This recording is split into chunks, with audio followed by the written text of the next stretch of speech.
ఓం శ్రీ పరమాత్మనే నమః. శ్రీ పురాణ పురుషోత్తమాయ నమః. శ్రీ శివమహాపురాణము 2వ సంహిత రుద్ర సంహిత. ఈ రుద్ర సంహితలోని తృతీయ ఖండము పార్వతీ ఖండములోని 24వ అధ్యాయము మనం ఇప్పుడు తెలుసుకుంటున్నాము. మొత్తం పార్వతీ ఖండములోని 17వ భాగాన్ని ఈరోజు మనం తెలుసుకుంటాము.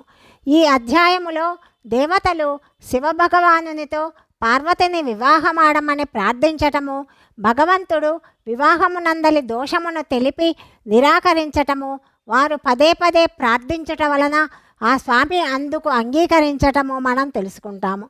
బ్రహ్మ చెప్తున్నాడు, నారద, దేవతలు అక్కడకు చేరి భగవంతుడైన రుద్రునకు ప్రణామాలు చేసి ఆయనను స్తుతించారు. అప్పుడు నందికేశ్వరుడు భగవంతుడకు శివునితో ఆ స్వామి దీన బాంధవ్యమును భక్త వత్సలతను ప్రశంసిస్తూ పలికాడు. ప్రభు, దేవతలు మునులు కష్టముల పాలై దిక్కుతోచక నీ శరణుజొచ్చారు. సర్వేశ్వర, మీరు వారిని ఉద్ధరింపండి. దయాళువు నంది ఇట్లు సూచింపగా భగవంతుడైన శంభుడు మెల్లమెల్లగా కళ్ళు తెరిచి ధ్యానము నుండి ఉపరితుడయ్యాడు. సమాధి నుండి విరతుడై మహాజ్ఞాని పరమాత్మ ఈశ్వరుడకు శంభుడు దేవతలతో ఈ విధముగా చెప్తున్నాడు. శంభుడు చెప్తున్నాడు, శ్రీ విష్ణువు బ్రహ్మాది దేవేశ్వరులారా, మీరందరూ నా చెంతకు ఎందుకు వచ్చారు? మీరు వచ్చిన కారణమును శీఘ్రముగా చెప్పండి. భగవంతుడైన శంకరుని మాటలు విని దేవతలందరూ సంతోషించి కారణమును చెప్పటానికి విష్ణు భగవానుని వైపుకు చూడసాగారు. అప్పుడు గొప్ప శివభక్తుడు దేవతలకు హితమును చేయు శ్రీ మహావిష్ణువు నా చేత తెలుపబడిన దేవతల మహత్య కార్యమును సూచింపసాగాడు. ఆయన చెప్తున్నాడు, శంభో, తారకాసురుడు దేవతలను ఎంతో ఆశ్చర్యకరమైన గొప్ప కష్టాల పాలు చేస్తున్నాడు. ఇది విన్నవించటానికే సకల దేవతలు ఇక్కడకు వచ్చారు. భగవాన్, నీ ఔరస పుత్రుడే తారక దైత్యుని సంహరించగలడు. మరెవ్వరి చేతను అతడు మరణించడు. నా ఈ వచనములు సత్యము. మహాదేవా, ఈ విధముగా ఆలోచించి మమ్మల్ని అనుగ్రహించండి. మీకు నమస్కరిస్తున్నాను. స్వామి, తారకాసురుడు కల్పించు ఈ బాధల నుండి మీరు దేవతలను ఉద్ధరింపండి. దేవా, శంభో, మీరు తమ దక్షిణ హస్తముతో గిరిజాదేవిని పాణిగ్రహణము చెయ్యండి. గిరిరాజగు హిమవంతుని ద్వారా ఇవ్వబడిన మహానుభావురాలకు పార్వతిని పాణిగ్రహణము చేసి మమ్మల్ని అనుగ్రహీతులను చెయ్యండి. విష్ణుదేవుని మాటలు విని యోగపరాయణుడు భగవంతుడైన శివుడు వారందరికీ ఉత్తమ గతిని దర్శింపచేస్తూ ఇట్లా పలికాడు, దేవతలారా, సర్వాంగ సుందరి అయిన గిరిజాదేవిని నేను స్వీకరించిన వెంటనే సురేశ్వరులు, ఋషులు, మునులు అందరూ కూడా కామ పరవశులవుతారు. అప్పుడు వారు పారమార్థికముగా ముందుకు సాగుటకు సమర్థులు కాలేరు. దుర్గా తన పాణిగ్రహణ మాత్రముననే కామదేవుని జీవింపచేస్తుంది. విష్ణు, నేను కామదేవుని దహించి దేవతల గొప్ప కార్యమును సిద్ధింపచేశాను. నేటి నుండి అందరూ నాతో కూడి సునిశ్చితముగా నిష్కాములవుతారు. దేవతలారా, నా వలనే మీరందరూ కూడా వేరువేరుగా ఉండి ఏ విశేష ప్రయత్నము లేకుండానే ఎంతో దుష్కరమైన ఉత్తమ తపస్సును చెయ్యగలరు. మదనుడు లేని దాని వలన దేవతలందరూ సమాధి స్థితులై పరమానందమును అనుభవిస్తూ నిర్వికారులవుతారు. కాముడు నరకప్రాప్తిని కలిగిస్తాడు. కామము వలన క్రోధము వస్తుంది. క్రోధము వలన మోహము కలుగుతుంది. మోహము తపస్సును నష్టపరుస్తుంది. దేవతలకు మీరందరూ కామక్రోధములను పరిత్యజించాలి. నా ఈ మాటలు ఎప్పుడు కూడా అన్యథా భావించకండి. బ్రహ్మ చెప్తున్నాడు, నారద, వృషభ చిహ్నముతో కూడిన ధ్వజమును ధరించు భగవంతుడైన మహాదేవుడు ఇలాంటి మాటలు పలికి బ్రహ్మకును విష్ణువునకును దేవతలకును మునులకును నిష్కామ ధర్మమును ఉపదేశించాడు. తరువాత భగవంతుడకు శంభుడు మరలా ధ్యానమగ్నుడై నిశ్చేష్టుడయ్యాడు. మునుపటి వలనే పార్షదులతో పరివృతుడై సుస్థిర భావముతో కూర్చొని ఉన్నాడు.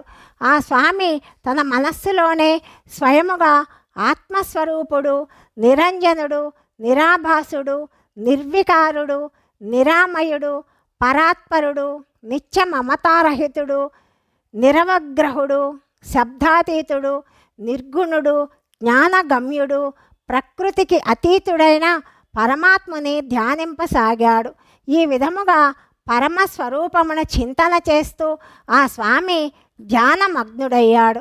సకల ప్రాణులను సృష్టించు శివభగవానుడు ధ్యానము చేస్తూ చేస్తూ పరమాత్మలో లీనమయ్యాడు. శ్రీహరి, ఇంద్రాది దేవతలు పరమేశ్వరుడు అగు శివుడు ధ్యానమగ్నుడగుట చూసి నంది అంగీకారము పొందారు. నంది మరలా దీనభావముతో స్తుతించమని వారికి చెప్పాడు. వారు నంది అంగీకారమును అనుసరించి దేవతలు స్తుతింపసాగారు. వారు ఇలా పలుకుతున్నారు: దేవదేవ, మహాదేవ, కరుణాసాగర, ప్రభు, మేము మిమ్మల్ని శరణుజొచ్చాము. గొప్ప దుఃఖముల నుండి మమ్మల్ని ఉద్ధరింపండి. బ్రహ్మ చెప్తున్నాడు: నారద, ఈ విధముగా ఎంతో దీనవచనములతో దేవతలు భగవంతుడగు శంకరుని స్తుతించారు.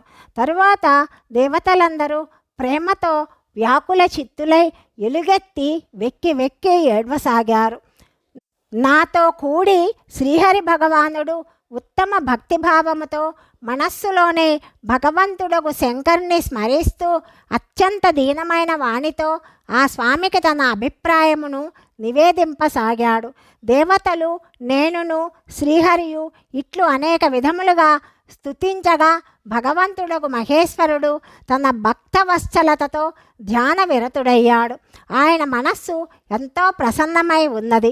భక్తవత్సలుడగు శంకరుడు శ్రీహరి మొదలగు వారిని కరుణాదృష్టితో చూసి వారి సంతోషమును పెంపొందించుతూ పలికాడు: విష్ణుదేవ, బ్రహ్మదేవ, ఇంద్రాది దేవతలారా, మీరందరూ కలిసి ఇక్కడికి వచ్చిన కార్యమును చెప్పండి. నా ఎదుట సత్యమునే చెప్పండి. శ్రీహరి చెప్తున్నాడు: మహేశ్వర, మీరు సర్వజ్ఞులు, అందరికీ అంతర్యామియగు ఈశ్వరుడవు. మా మనస్సులోని విషయమును మీరెరుగరా? తప్పక ఎరుగుదురు. అయినప్పటికీ మీ ఆజ్ఞాబద్ధుడనై నేను స్వయముగా చెప్తాను. సుఖప్రదుడవగు శంకర, దేవతలైన మేమందరము తారకాసురుని చేత అనేక బాధలను పొందుతున్నాము. అందువలన దేవతలు మిమ్మల్ని ప్రసన్నులను చేసుకున్నారు. మీకోసమే గిరిరాజు హిమాలయునకు ఉమాదేవి జన్మించినట్లు చేశాము. గౌరీ గర్భము నుండి మీ వలన ఉత్పన్నమైన కుమారుని వలననే తారకుడు సంహరించబడతాడు. ఇంకే ఇతర ఉపాయము చేతనైనా అతడు మరణించడు. బ్రహ్మ ఆ దైత్యునకు ఇదే వరమును ప్రసాదించాడు. కాబట్టి ఇతరులెవ్వరి చేత అతడు సంహరింప శక్యము కాకున్నాడు. ఇందువలన వాడు నిర్భయుడై సకల ప్రపంచమును పీడిస్తున్నాడు. నారదుని ఆజ్ఞతో పార్వతీదేవి కఠోర తపస్సు చేస్తున్నది. ఆమె తేజస్సు సకల చరాచర ప్రాణులతో కూడిన ముల్లోకములను కప్పివేసింది. కాబట్టి పరమేశ్వర, మీరు ఉమాదేవికి వరములను ప్రసాదించటానికి వెళ్ళండి. స్వామి, దేవతల దుఃఖమును తొలగించండి, మాకు సౌఖ్యమును ప్రసాదించండి. శంకర, నాకును ఈ దేవతలకును మీ వివాహ మహోత్సవ వేడుకను చూడటానికి ఎంతో ఉత్సాహము కలుగుతున్నది. కాబట్టి మీరు యథోచిత రీతిగా పరిణయమాడండి.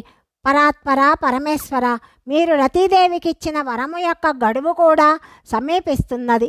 మీరు మీ ప్రతిజ్ఞను శీఘ్రముగా సఫలం చేసుకోండి. బ్రహ్మ చెప్తున్నాడు: నారద, శ్రీ విష్ణువు, దేవతలు, మహర్షులు ఆ స్వామికి ప్రణమిల్లి నానా విధములైన స్తోత్రముల ద్వారా మరలా స్తుతించారు. తరువాత వారందరూ కూడా ఆయన ఎదుట నిలుచొని ఉన్నారు.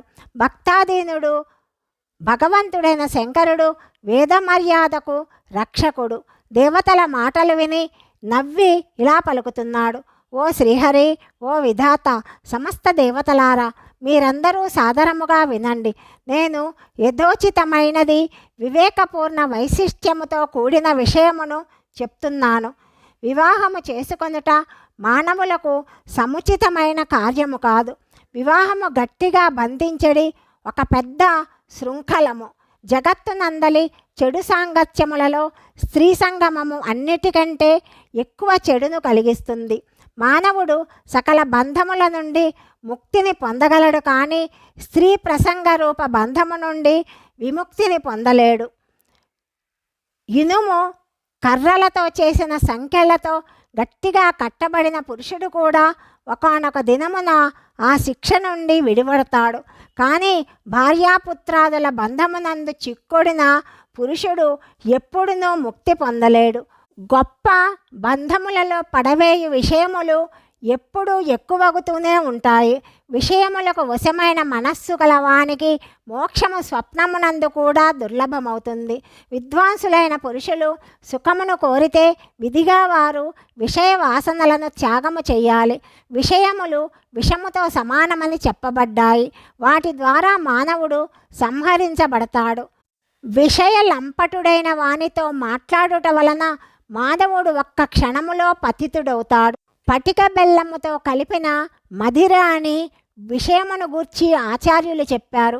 ఈ విషయమును నేను ఎరిగినప్పటికీ విషయవాసన వలన కలుగు దోషముల విశేష జ్ఞానము నాకున్నది. అయినా నీ ప్రార్థనను మన్నిస్తాను.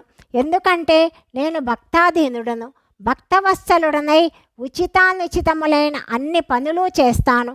కాబట్టి 3 లోకములందు అయథోచిత కర్తరూపమున నాకు ప్రసిద్ధి ఉన్నది.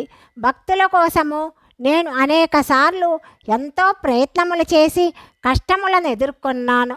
గృహపతినై విశ్వానరముని యొక్క దుఃఖమును దూరము చేశాను. శ్రీహరి విధాత, ఇప్పుడు ఎక్కువగా చెప్పవలసిన అవసరమేమున్నది? నా ప్రతిజ్ఞను మీరందరూ చక్కగా ఎరుగుదురు.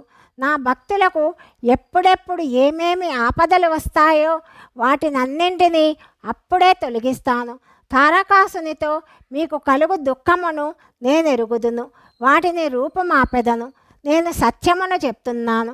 నా మనస్సులో వివాహము చేసుకుని ఎట్టి ఆసక్తి లేనప్పటికీ పుత్రోత్పాదనకు గిరిజాదేవిని వివాహమాడతాను. దేవతలారా, ఇప్పుడు నిర్భయముగా మీ గృహములకు వెళ్ళండి. నేను మీ కార్యమును నెరవేరుస్తాను. ఈ విషయమున ఎట్టి ఆలోచనకు అవకాశము లేదు. బ్రహ్మ చెప్తున్నాడు. నారద, ఈ విధముగా చెప్పి భగవంతుడైన శంకరుడు మౌనమును దాల్చి సమాధి స్థితుడయ్యాడు. విష్ణువు మొదలైన సకల దేవతలు తమ తమ ధామములకు వెళ్ళిపోయారని బ్రహ్మదేవుడు నారదునితో చెప్పాడని సౌనకాది మునులకు సూత మహర్షి చెప్పాడు. అధ్యాయం 24 సమాప్తము. 25వ అధ్యాయం గురించి తదుపరి భాగంలో తెలుసుకుందాం. సర్వం శ్రీ పరమేశ్వరార్పణమస్తు.